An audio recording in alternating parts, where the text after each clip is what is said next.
à lire la parole de Dieu, pas avec la sagesse humaine, mais avec la sagesse spirituelle. La Bible déclare que cet homme s'est retrouvé dans une situation difficile parce qu'il avait plusieurs esclaves ou plusieurs serviteurs, dont l'un avec qui il était particulièrement attaché, ce dernier était malade. La Bible déclare qu'il avait plusieurs serviteurs, mais il y avait un en particulier où il était attaché à ce dernier et sa maladie a causé une inquiétude vis-à-vis de ce officier romain. Une parenthèse, mes chers bien-aimés, la Bible déclare qu'il avait plusieurs serviteurs qui travaillaient pour lui.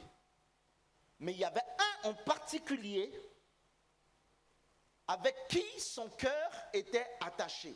Et en lisant ce texte, je me suis posé la question, il y avait plusieurs serviteurs. Mais pourquoi il va s'attacher à un en particulier? Parce que nous pouvons être nombreux, Dieu peut nous aimer tous de la même manière, mais la grâce de Dieu est particulière pour chaque homme et chaque femme. L'amour de Dieu est universel pour tout le monde, mais la grâce de Dieu, elle est particulière. Lorsqu'on parle de la grâce de Dieu, on parle de quelque chose qu'on ne peut pas expliquer. C'est quelque chose qui n'a pas de raison. Et son cœur était particulièrement attaché à ce serviteur.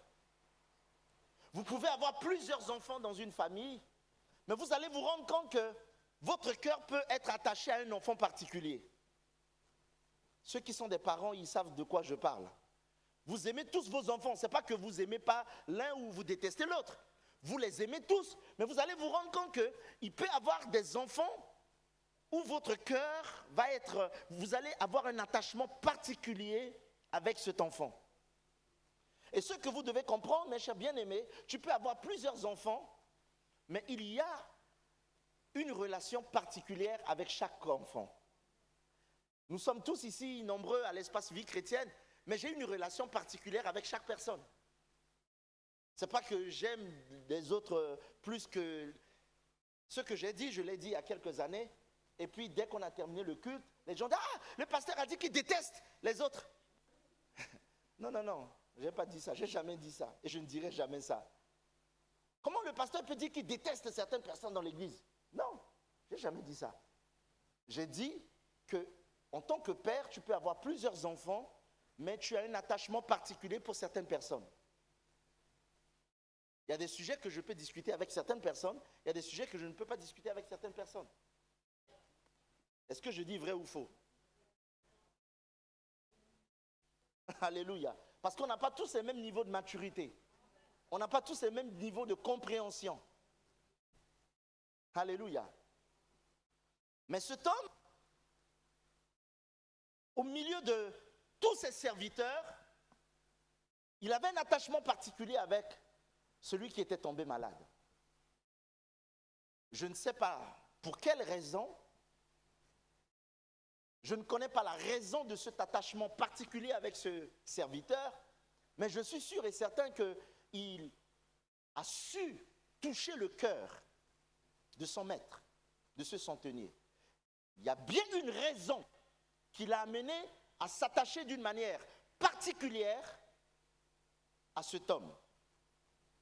Bien-aimés, nous pouvons tous venir prier à l'église, nous pouvons tous venir donner nos offrandes, nous pouvons tous venir servir Dieu. Mais chacun de nous doit développer une relation particulière avec Dieu. Chacun de nous doit développer, il y a des relations communes. On prie ensemble, on élève les mains, on donne nos offrandes, on prie. Mais quelle est ta relation directe avec Dieu? Ta relation sans protocole. Ta relation sans un modérateur ici pour te dire, comme le frère Sam disait ce matin, lève tes mains, on va prier, on va lire. Il n'y a pas ça. C'est-à-dire ta relation directe avec Dieu. Qu'en est-il de ta relation avec Dieu aujourd'hui?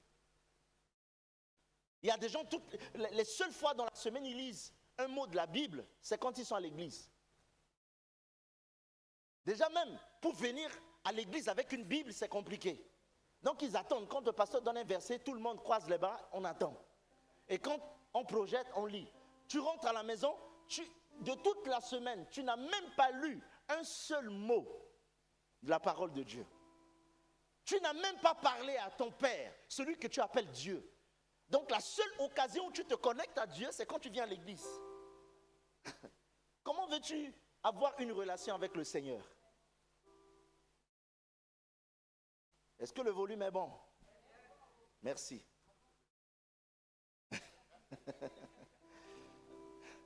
Ils étaient nombreux, plusieurs serviteurs, mais le centenier avait une relation particulière avec celui qui était tombé malade.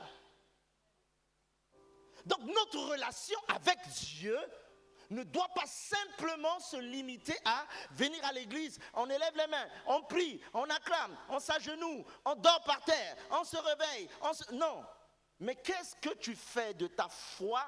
Qu'est-ce que tu fais de ta Bible? Qu'est-ce que tu fais de ta relation avec Dieu? Nous avons 7 jours dans la semaine. Dites-moi en toute sincérité, 24 heures fois 7, ça fait combien? Les mathématiciens. 24 fois 7, ça fait combien d'heures?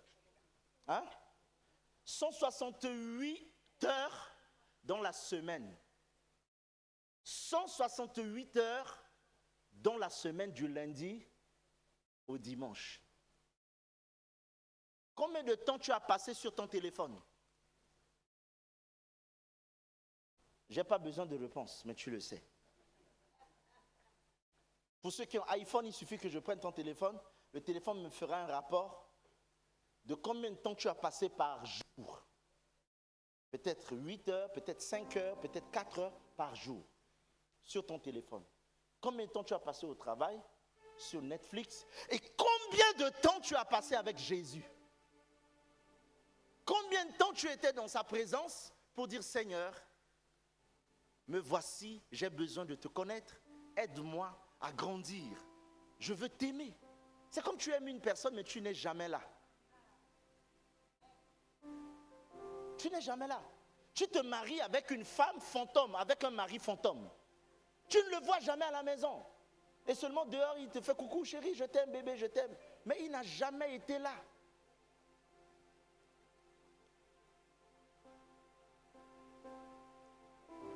Nous pouvons, mes chers amis, tous venir à l'église, prier, chanter, glorifier, mais nous devons avoir particulièrement une relation directe, sans protocole, sans modérateur avec eux. Et c'est ce que Dieu veut. Et c'est ce que nous enseigne. Et Jésus dit, allez faites de toutes les nations les disciples. Enseignez-leur tout ce que je vous ai prescrit. Baptisez-leur au nom du Père, du Fils et du Saint-Esprit. Et donc, le cœur de Dieu, c'est que nous soyons des disciples. Il y a plus de suiveurs dans les églises aujourd'hui que des disciples. Vous voyez, un disciple qui est parti en Chine, après plusieurs années, il est resté dans la foi. Il prie. Je lui ai dit, ne reste pas à la maison. Va dans une église, prie. Et il me dit, il prie dans une église. Ils sont une quarantaine de personnes avec le pasteur. Je ne crois pas à la vie chrétienne en dehors de l'église. Et il prie, il est attaché avec Dieu. Il continue de prier. Je dis, waouh, il faut que je vienne en Chine. J'ai envie de communier avec vous, de prier également avec vous. Quelle est ta relation aujourd'hui avec Dieu? Nous nous contentons. Seigneur, donne-moi. Seigneur, je suis... Mais jusqu'à quand tu vas grandir et tu vas commencer aussi à faire des choses pour Dieu? Il a tellement fait pour toi. Le fait que tu sois assis là, dans cette église, il a tellement fait pour toi. Même pas de raison pour que tu sois encore en vie. Mais le Seigneur a permis que tu restes en vie. Il a tellement fait des choses pour toi. Mais qu'est-ce que tu as fait pour Dieu? Mon cœur, ce qui m'anime, le fardeau qui bouillonne dans mon cœur, c'est de voir aujourd'hui des chrétiens qui grandissent et qui ont une réelle relation avec Dieu. Je reviens sur mon texte. Cet homme a envoyé quelques juifs pour aller voir Jésus, parce qu'il croyait en Jésus, même s'il ne partageait pas il n'était pas croyant, il était un païen. Mais il a entendu parler de Jésus, il savait qui était Jésus, il avait foi en Jésus. Il a envoyé quelques juifs pour aller demander une faveur à Jésus pour son serviteur malade. Et l'histoire de la Bible nous renseigne que quand ces hommes sont allés voir Jésus, ils ont dit à Jésus, ce centenier-là mérite que tu lui fasses du bien parce qu'il aime notre nation et parce qu'il a bâti plusieurs synagogues. Waouh! Il a bâti notre synagogue. Depuis le jour où j'ai lu ça, je me suis dit, mais projetez-moi encore le verset 4.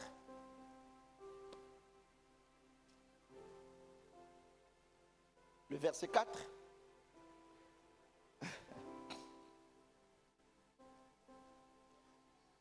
Ils arrivèrent, c'est-à-dire ils envoient les gens vers Jésus.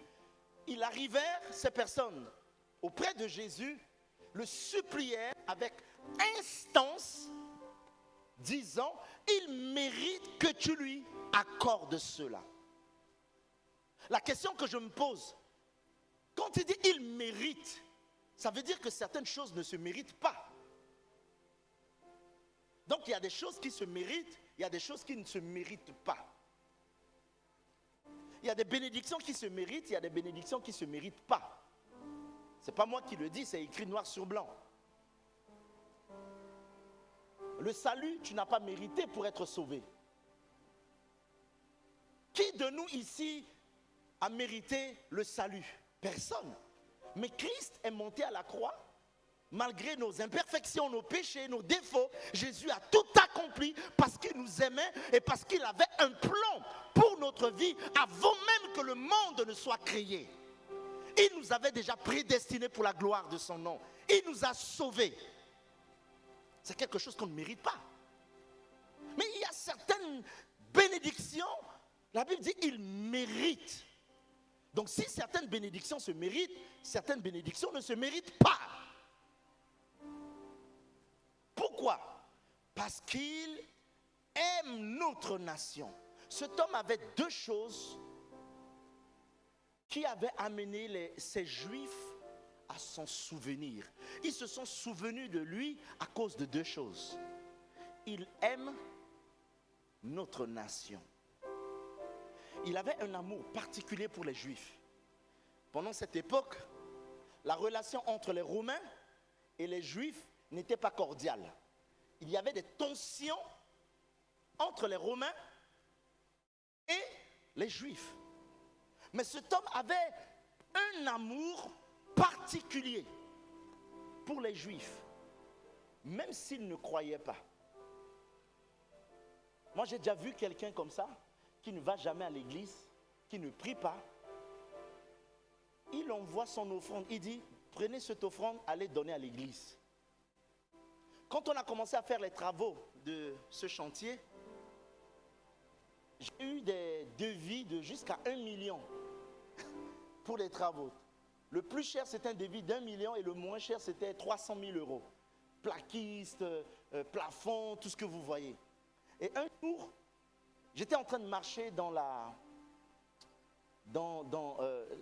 rue, il y a plusieurs salons de coiffure, comment on appelle ça? Des carmes, c'est ça, oui, des carmes. Et je vois un monsieur, l'Esprit de Dieu me dit, va voir ce monsieur. Et donc je vais le voir, je lui dis, bonjour, est-ce que vous faites des travaux? Il me regarde avec un français bizarre, il dit, oui, je suis plaquiste. Je dis, ah bon? Je dis, mais moi je cherche un plaquiste pour les travaux de cette église. J'ai une église dans le faubourg Bagné, il me dit, mais oui, je peux faire les travaux. Et le monsieur me suit, je lui dis, viens, on va voir. Dès qu'il rentre ici, il me dit, je ne suis pas croyant, mais j'aime ce que vous faites. Et je suis prêt aujourd'hui à vous aider. Ce monsieur n'était pas chrétien, il ne prie pas, il ne vient pas ici, mais il avait un amour particulier pour l'œuvre de Dieu et pour ce que nous faisons. Vous savez que venir à l'église ne fait pas toi un chrétien. Tu peux être un sorcier et venir à l'église. Tu peux être un sorcier et tenir la Bible. Contrairement à ce que beaucoup de personnes pensent. Tu peux être un sorcier et venir occuper les premières rangées. Je ne dis pas que ceux qui sont ici, là, vous êtes des sorciers. Hein. Je ne dis pas que vous êtes des sorciers.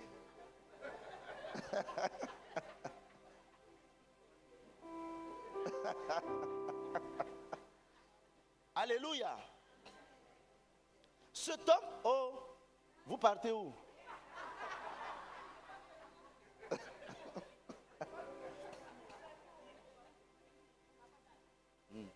Est-ce que vous me comprenez?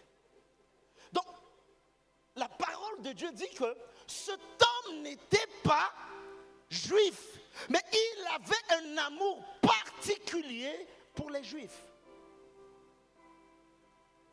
L'amour, c'est quelque chose qui va toujours triompher. Jésus dit que tout disparaîtra sur terre, mais l'amour restera. L'un des indicateurs qui prouve réellement que tu es transformé et que tu es un enfant de Dieu, c'est l'amour que Dieu va semer dans ton cœur. L'amour pour tes prochains, l'amour même pour tes ennemis, l'amour même pour des personnes qui te font du mal. Tu vas malgré tout les aimer. C'est-à-dire même si on mettait quelqu'un qui t'a fait du mal, on te donne une arme, on te donne une épée, on te dit coupe-lui la tête, tu ne peux même pas lui faire du mal. Pourquoi? Parce que tu n'as que l'amour. Et c'est important. Cet homme avait l'amour des Juifs.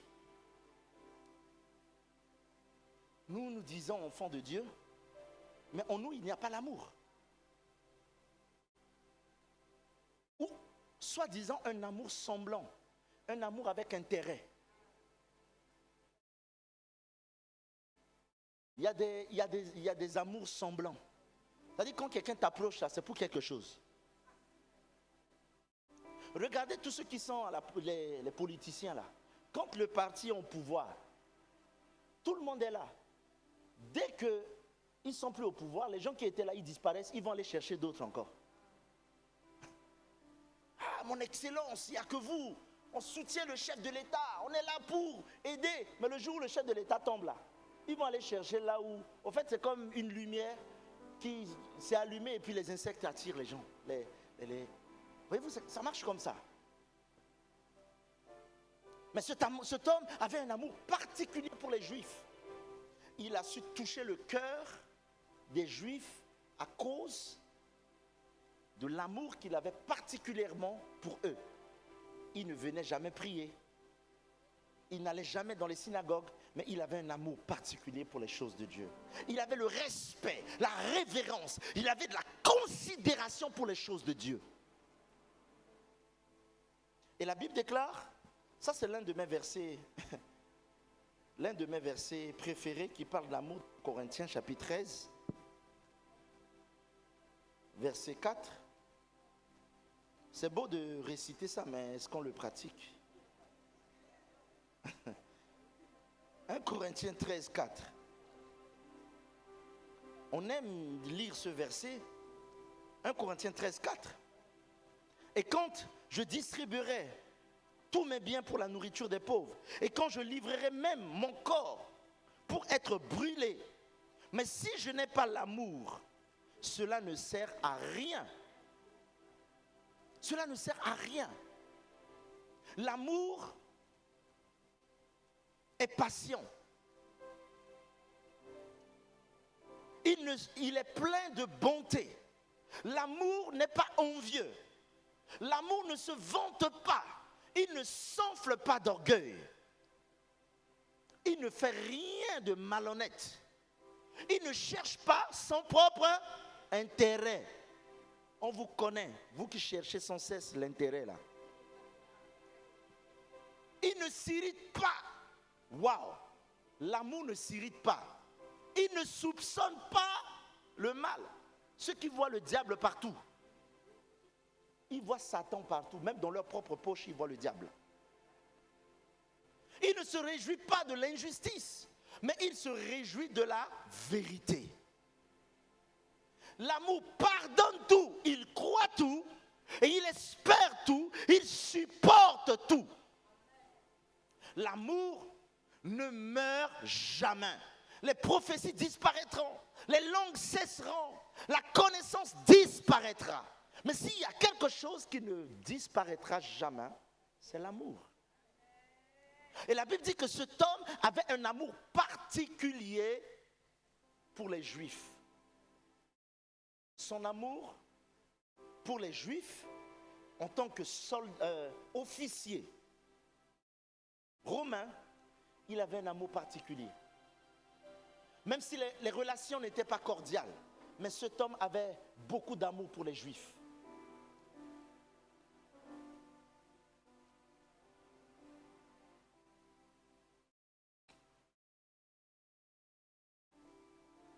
Et je suis touché. Secondement, il a bâti notre synagogue. Deux choses. Il aime notre peuple et il a bâti notre synagogue. Dieu recherche des bâtisseurs. Et Dieu se souvient toujours des bâtisseurs.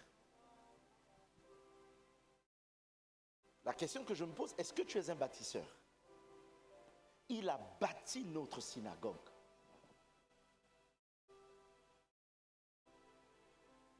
Dieu recherche des bâtisseurs. Tu ne seras peut-être plus là, mais tes œuvres vont toujours parler en ta faveur. Tes œuvres parleront en faveur de tes enfants. Après plusieurs générations, les œuvres que tu fais maintenant parleront en ta faveur. Parleront pour tes enfants, parleront pour tes petits-enfants. Tes œuvres resteront. Cet homme a su bâtir notre synagogue. Dieu recherche des gens qui peuvent bâtir. Il y a plus de joie à donner qu'à recevoir. En tant qu'enfant de Dieu, nous devons toujours être aptes et prêts à donner le meilleur de nous. Parce que celui qui donne la semence au semeur, c'est le Dieu qui est au ciel. Et nous voyons la foi que cet homme a démontrée. Quand Jésus a accepté d'aller guérir son serviteur, il a dit à Jésus, je n'ai même pas besoin que tu te déplaces. Dis seulement un mot et je sais que ta parole s'accomplira. Et Jésus dit, je n'ai pas vu de telle foi en Israël. Mais cet homme n'était pas un chrétien, c'était un païen. Je n'ai pas vu de telle grande foi en Israël. Cet homme n'était pas un membre de l'espace vie chrétienne, mais je n'ai pas vu une telle foi en lui. Et pourtant, il n'avait pas arrêté la course du soleil et la lune. Et pourtant, il n'avait pas fondu la mer en deux. Et pourtant, il n'avait pas, mes chers bien-aimés, fait des exploits que les grands prophètes dans l'Ancien Testament ont accomplis. Mais Jésus dit, il n'y a pas eu de grande foi en Israël, à part cet homme. Dieu recherche un bâtisseur.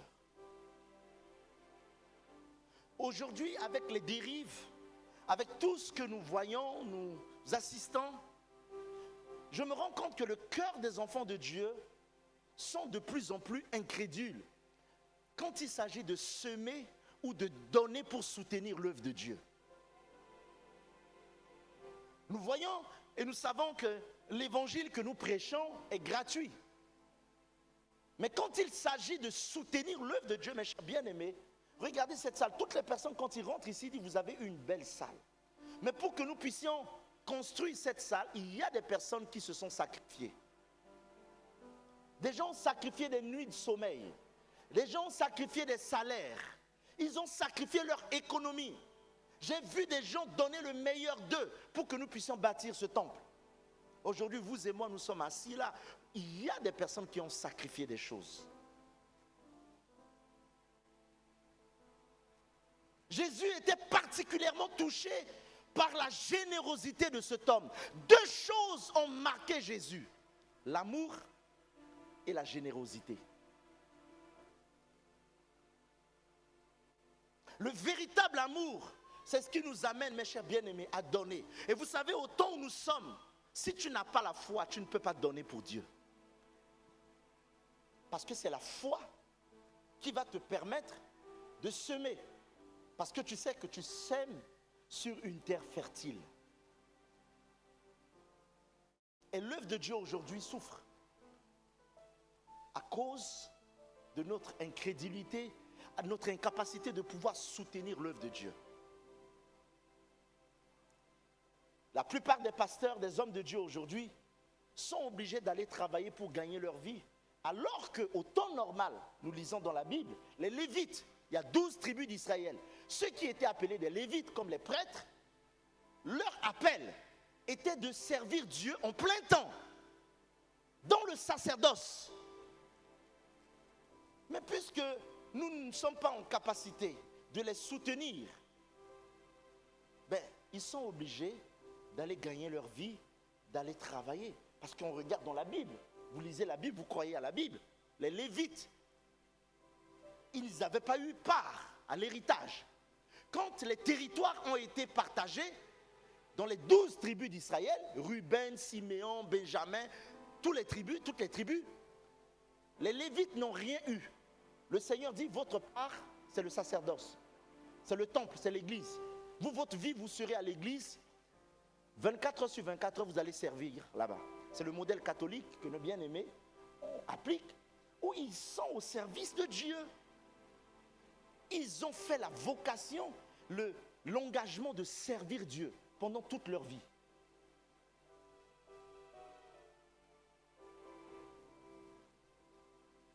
Mais aujourd'hui, mes chers bien-aimés, l'Église de nos jours n'a pas compris sa mission.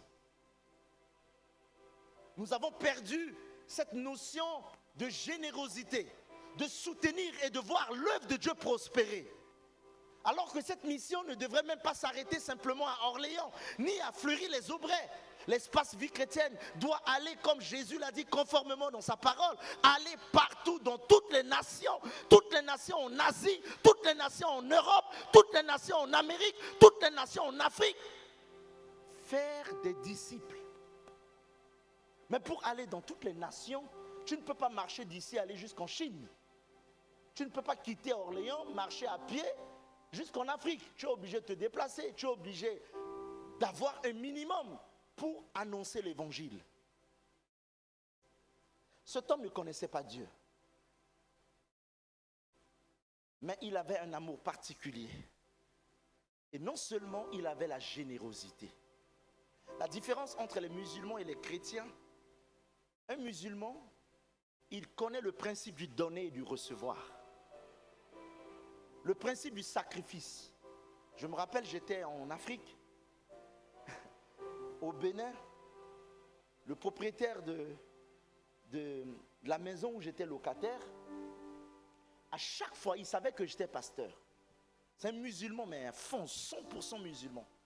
Mais à chaque fois, pendant les fêtes musulmanes, il faisait des sacrifices et il m'envoyait une offrande. Au départ, je me disais, peut-être c'est des offrandes minées, ou ils veulent m'envoûter. Je dis, mais attends, je ne comprends pas. J'ai compris que dans leur système de pensée, on leur apprend dès leur jeune âge que tu ne peux jamais prospérer si tu ne sèmes pas. Et je crois que c'est le frère Max qui, pendant un jour, faisait des offrandes. Il disait, une main qui ne s'ouvre pas ne peut pas recevoir. Si ta main est toujours fermée, même si on veut te donner, ta main est fermée. Il y a plus de joie à donner qu'à recevoir. Mais une main qui donne, c'est une main qui est toujours ouverte. Donc celui qui donne, il a toujours les mains ouvertes. Regardez bien dans la vie, même les gens qui sont prospères, c'est des gens qui savent donner. Si tes mains sont toujours ouvertes, tu as la capacité de recevoir. Mais si ta main est comme ça, même si on vient te donner quelque chose, ta main est fermée. Tu ne peux pas recevoir. Et beaucoup de personnes ont les mains comme ça. Ils n'ont pas la notion de donner. Vous savez, quand nous avons déménagé dans notre nouvelle maison, on arrive là, on voit une vieille maison, nos voisins là, et puis on se méfiait, on se disait, ah oui, on a peur, on ne sait pas qui c'est.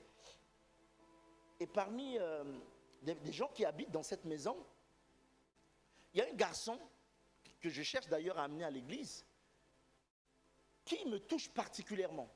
On venait à peine d'arriver dans le quartier. La première des choses, il venait me faire des cadeaux. Je ne le connaissais pas. Il dit, Cyriaque, regarde, nous on a des œufs, on a des poules, on a des œufs. Et un jour, il me dit, j'ai fait des courses, j'ai pris des trucs et j'ai pensé à toi. Donc, il a fait ça une fois, deux fois, je me suis dit, mais... Et j'ai compris que, mes chers bien-aimés, dans la vie, ceux qui comprennent que le véritable, tu peux recevoir tous les enseignements possibles sur le donner ou sur la prospérité. Mais la clé principale, quand je dis la clé, cette clé, tu n'as pas besoin de venir à l'église pour pratiquer. La véritable clé qui ouvre la porte à la bénédiction financière, c'est le donner. C'est même pas le jeûne et la prière. C'est pas l'imposition des pieds. C'est pas le parler en langue. Ce qui te rendra prospère, c'est le donner. C'est un principe. Regardez les musulmans, ils prient pas Jésus, ils sont prospères plus que les chrétiens. Les juifs, il y a beaucoup de juifs qui ne croient pas en Jésus. Ils croient seulement à la loi les 10 commandements de Moïse. Ils pratiquent le judaïsme. Mais regardez, les plus riches au monde, ce sont des juifs. Un juif, il connaîtra le principe de donner la dîme. Il peut tout donner, mais tout manger, mais ne jamais manger la dîme. Parce qu'il dit que la dîme, c'est la part qui revient à Dieu. Je ne peux pas y toucher. C'est pour cette raison que parmi nous, il n'y a que des pauvres. Parce que nos mains sont comme ça. Quand tu travailles, tu gagnes un petit 3 000 euros, 2 500. Quand tu fais le calcul, tu dis, je dois donner 250 euros. C'est beaucoup, je ne peux pas donner la dîme. Un jour, quelqu'un est venu me dire, pasteur, je gagne beaucoup, je ne peux pas donner la dîme. Il me dit, pasteur, je gagne 6 000 euros. Tu veux dire que je dois donner 600 euros tous les mois? C'est beaucoup. Ça veut dire que tu ne connais pas le principe. Regarde Salomon dans la Bible. Le jour où il a décidé de sacrifier, je ne sais pas, plus de 10 000, c'est ça? Bœufs à Dieu, ce jour-là, Dieu était incapable de rester insensible. Il dit, demande-moi tout ce que tu veux maintenant.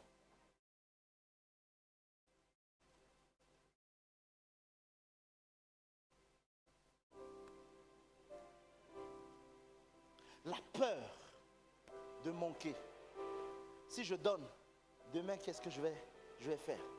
En réalité, ce que tu as ne te permet même pas de vivre.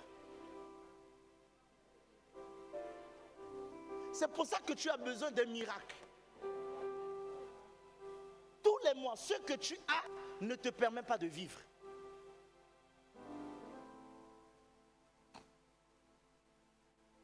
Cet homme a bâti notre synagogue. Il ne venait pas prier, hein, mais il a bâti le synagogue. Bâti le synagogue, c'est-à-dire il a sacrifié. Et Jésus, quand il a entendu ça, la Bible dit que Jésus a eu de l'admiration. Le cœur de Jésus était touché. Jésus a eu de l'admiration. Je suis d'accord que de nos jours, il y a des abus. Des pasteurs qui abusent, qui profitent. Mais je ne parle pas des cas extrêmes. Je parle de ce qui est biblique. Ce que la Bible nous enseigne. L'attitude d'un enfant de Dieu. Deux choses ont marqué Jésus. L'amour et la générosité. Si tu es dans cette église et que tu veux expérimenter la bénédiction financière, il n'y a pas 1000 ou 2000 façons de être prospère que de donner pour recevoir. Pour recevoir, il faut donner. Pour recevoir, il faut donner. Pour recevoir, il faut donner. Moi, j'ai tellement eu des témoignages. Ou parfois, quand je vois ce qui reste entre mes mains, je me dis ça, je ne peux rien faire avec. Parce que si je dois normalement commencer à calculer mes projets, Seigneur, je te le sacrifie, je donne. Quand j'ai écrit mon livre, le livre « Le fardeau pour servir », j'avais fait un vœu à Dieu. Je dis, tout ce qui va rentrer avant que les travaux de cette église ne terminent, tout ce qui va rentrer, je vais semer dans l'œuvre de Dieu. Et j'ai vu ce que Dieu a fait. J'allais prêcher, je vendais mes livres. Je pouvais vendre pour 800 €, 500 €. Maman Irène est là. Je suis allé à l'église du pasteur Rodriguez. J'ai vendu près de 1000 €. Les livres que les gens achetaient. Mais j'ai pris l'argent, je dis, Seigneur, j'ai fait un vœu. Et j'ai pris la totalité, j'ai semé. C'est pour cette raison, en réalité, tous les mois, toutes les fins de mois, quand je regarde mon compte et je regarde ce qui rentre, je me dis, mais comment je fais pour vivre? Le juste vivra par la foi. Le juste ne vivra pas par sa tête. Le juste ne vivra pas par ses calculs. Le juste vivra par la foi. Aujourd'hui, l'œuvre de Dieu souffre parce que très peu de personnes donnent et payent leurs dîmes. Tel que nous sommes là ce matin, si chaque fin du mois, chacun devait apporter sa dîme, l'église n'aurait même pas de problème pour payer l'eau, pour payer l'électricité. La clim qu'on veut installer ne serait même pas un problème. Mais c'est parce que, comme il est dit dans Malachie, nous volons Dieu.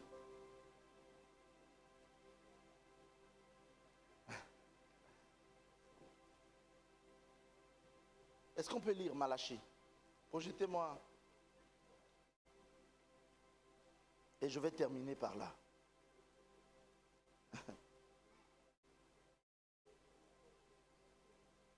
On va lire Malachie.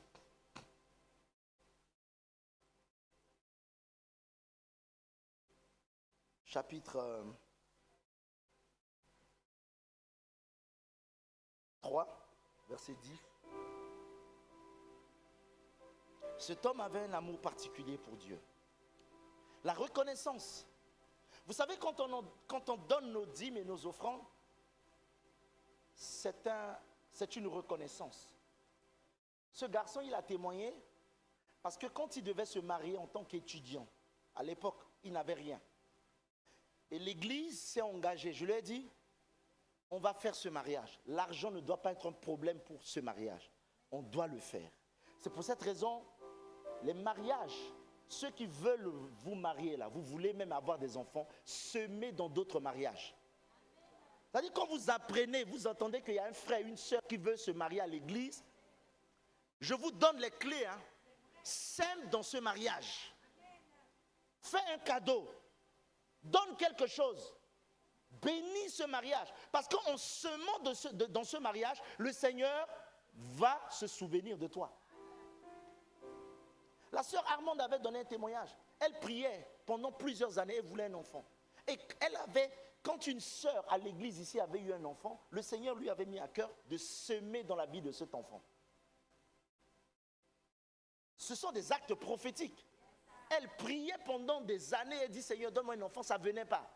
Et quand une sœur a eu un bébé, elle dit, Seigneur, je sème pour ce bébé. Elle a pris un cadeau, une semence, elle est partie, elle a semé. Et quand tu sèmes là, tu oublies. Parce que la semence va prendre du temps. Ta semence peut même mourir pour que cela puisse porter du fruit. Mais aujourd'hui, nos cœurs sont fermés.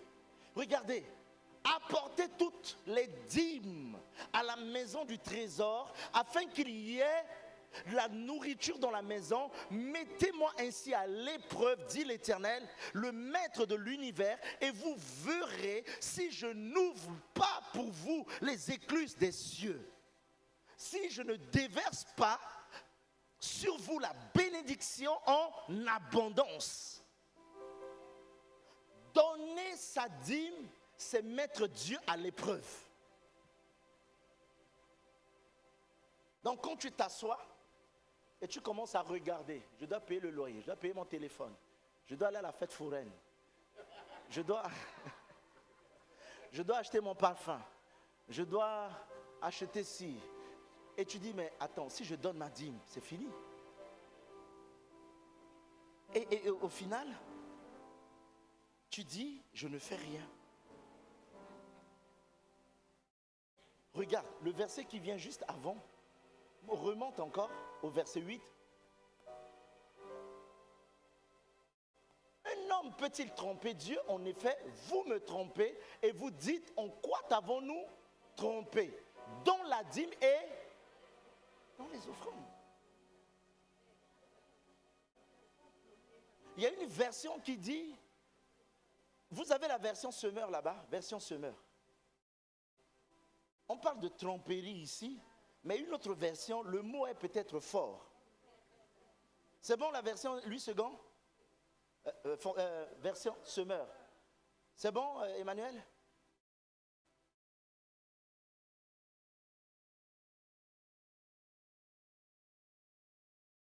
Ça c'est pas semeur ça.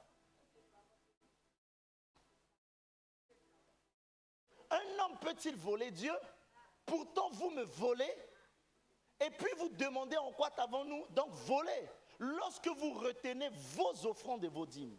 C'est-à-dire quand tu ne... C'est pas moi qui l'ai écrit. Il ne faut pas aller dire oui, le pasteur Syriac a écrit, il a dit qu'on est des voleurs. Non, ce n'est pas moi qui ai dit que tu es voleur. C'est écrit noir sur blanc. C'est dans ta Bible, Malachie. Vos dîmes et vos offrandes. Nous devons... L'homme qui a bâti la synagogue ne priait pas. Il n'allait pas à l'église.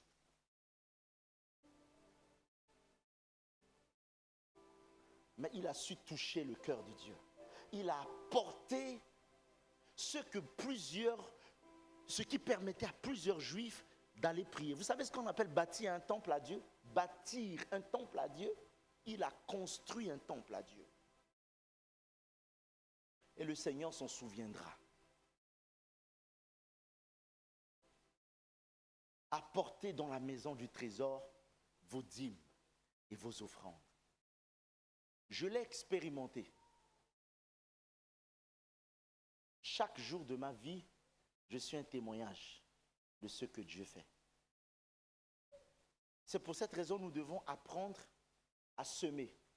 Et hier, ma femme me donnait un témoignage. Elle me dit, mais pasteur, il y a un homme de Dieu qui était venu visiter notre église. On était de l'autre côté.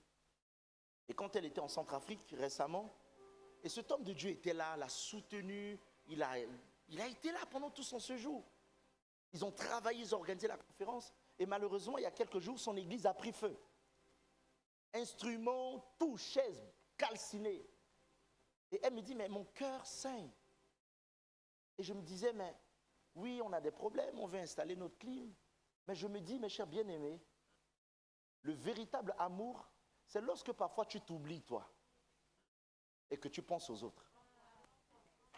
C'est ça ce qu'on appelle l'amour. Et son église totalement brûlée, brûlée. Et je me dis, mais admettons que l'espace vie chrétienne traversait une situation comme ça. Vous savez, quand on a construit ici, il y a 2 églises qui m'ont marqué. L'église du pasteur Eris, ils sont juste en face, un ami brésilien. Ils ont dit, on n'a pas grand-chose à vous donner. Regardez, une offrande de 1500 €. Une église. Une petite église. Ils sont peut-être 25, 20. J'étais touché. Ça nous a permis d'acheter des choses et puis on a avancé avec les travaux. Et quand j'ai appris que cette église avait pris feu, j'encourage ce pasteur, je vois le travail qu'il fait. Je dis, mais on a des problèmes. Mais parfois, le véritable amour, la foi, c'est ce qui t'amène à dire, ok, j'ai des problèmes, mais je vais semer dans la vie de l'autre. Et le Seigneur va te bénir. Je l'ai vécu pendant toute ma vie. Pendant toute ma vie.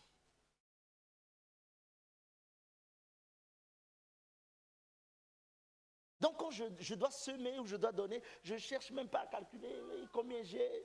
Si le Seigneur me dit sème, je vais semer. Et je pense que j'ai encore beaucoup de chemin à faire. Parce que Dieu veut m'amener dans l'abondance. Et un jour je priais, Seigneur, je veux la prospérité. Le Seigneur me dit, Syriac, il n'y a pas de prière de prospérité. Je commençais à chasser, oui, les hôtels de la famille de Ndikini, les hôtels de pauvreté. Et puis le Seigneur me dit, arrête de chasser les hôtels.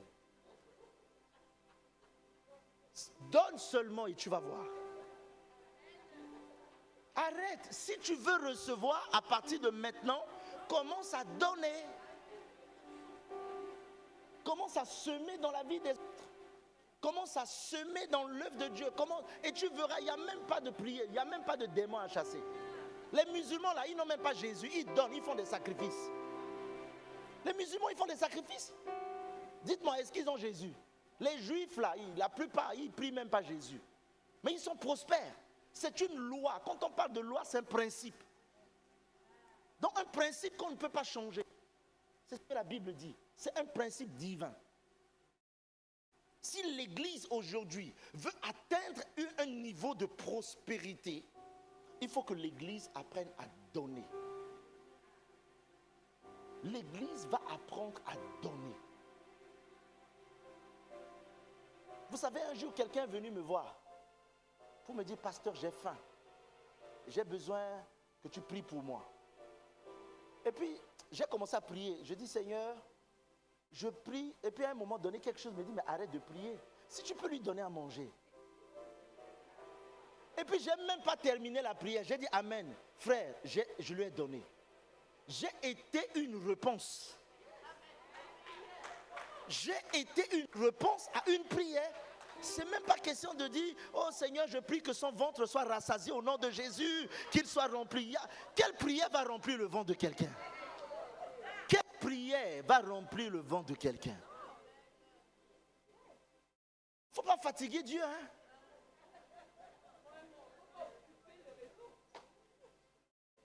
Le frère avait faim et moi j'avais la possibilité de lui donner à manger. Donc, j'ai été une bénédiction pour lui. Et c'est ainsi que Dieu va... J'ai tellement de témoignages. Quand j'ai fini ma mission au Congo, il y a 20 ans ou je ne sais pas, 25 ans, je rentrais en Centrafrique.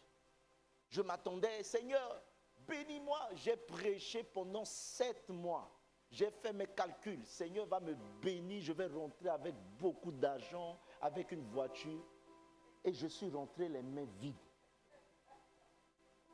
Tout ce que j'avais, un homme de Dieu m'a vu en train de prêcher. Je faisais 40 kilos à l'époque.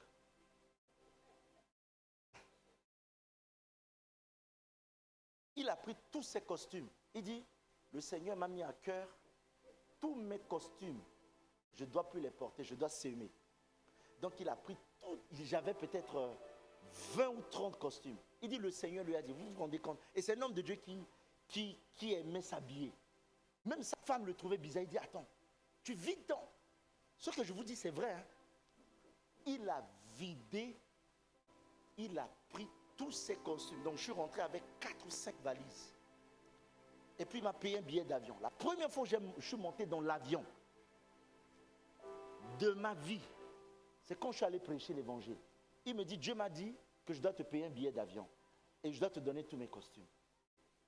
Donc tous mes calculs, mes pronostics ont échoué. J'ai pris l'avion, les seules choses que j'avais, c'était les costumes. Donc quand je suis rentré en Centrafrique, j'ai vu des costumes. Je me dis, mais déjà, je fais 40 kilos. 2, je ne peux pas tous les porter. Donc, je dis, moi aussi, je dois les distribuer. Donc, j'ai pris tous ces costumes, lavés, au pressing, bien, tout ça. Il y a des pasteurs, parfois, Le gars, il sert Dieu de tout son cœur. Tu vois la qualité de la chaussure même qu'il porte. L'animal a souffert. Tu vois le frère, il prêche, il transpire dans sa chemise. Une seule chemise, il lave, il repasse, il lave. La chemise est fatiguée. La chemise lui dit, laisse-moi partir. Il dit, non, je ne te laisse pas. J'ai pris tout, j'ai distribué au pasteur. J'ai distribué au pasteur. Bien aimé, pendant la même époque, pour ceux qui ne le savent pas, moi je viens de Centrafrique. Si vous regardez la carte de l'Afrique, le pays qui est au milieu.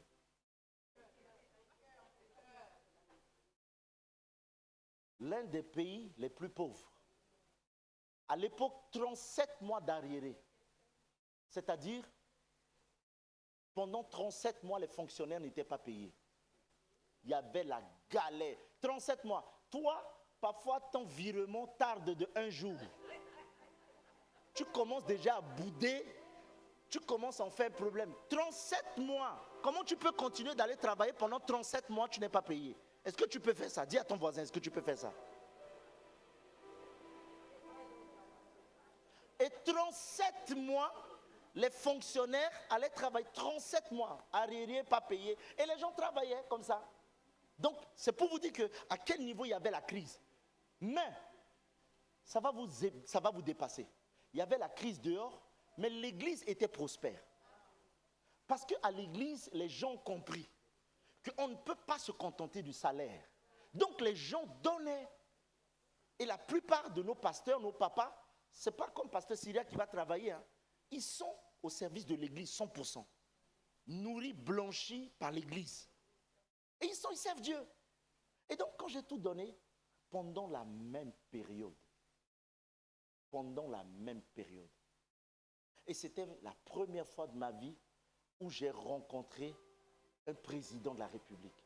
Quand je suis rentré, j'ai fait un programme et le président avait vu, c'était tellement fort. Et pendant la circonstance, j'ai été reçu par le président. Et pour la toute première fois où j'ai tenu des millions, très jeune, pour l'évangile, c'est pendant cette période. Parce que j'ai semé ailleurs. Parfois, tu sèmes à gauche, tu vas moissonner à droite. Parfois, quand tu sèmes là, tu dis, oui, il faut que je récolte. Non. Tu sèmes là, le Seigneur, tu vas récolter ailleurs. Tu vas récolter ailleurs. Et pour la toute première fois de ma vie, j'étais à la une des télévisions, dans les médias.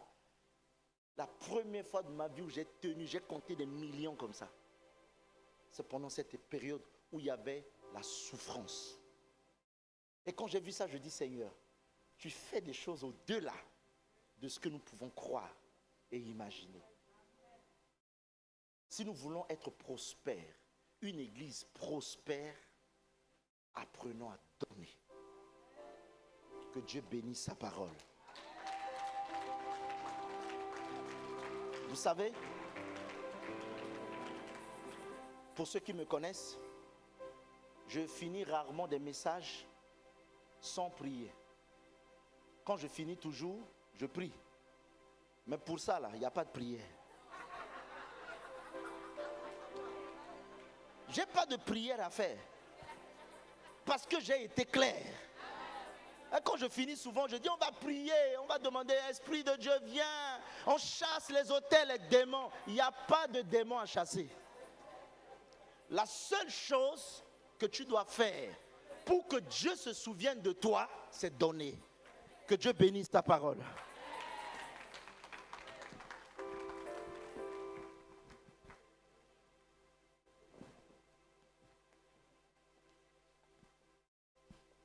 Amen, amen. Vraiment, papa a tout dit. Je ne sais même pas ce que j'ai fait devant parce qu'il a tout dit. Amen. Papa, vraiment.